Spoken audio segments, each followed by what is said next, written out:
এত ভালোবাসো কেন মালিক আমায়, এত ভালোবাসো কেন মালিক আমায়। আমারি কণ্ঠে তুমি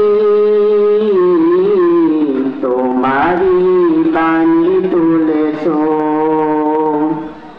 বুকের দেরাজে তুমি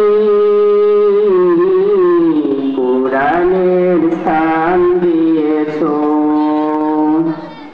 এত ভালোবাসো কেন মালিক আমায়, কি করে শুকুর তার করি আদায়।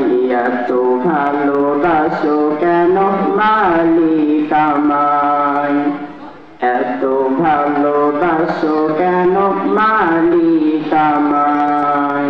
আসসালামু আলাইকুম ওয়া রাহমাতুল্লাহ।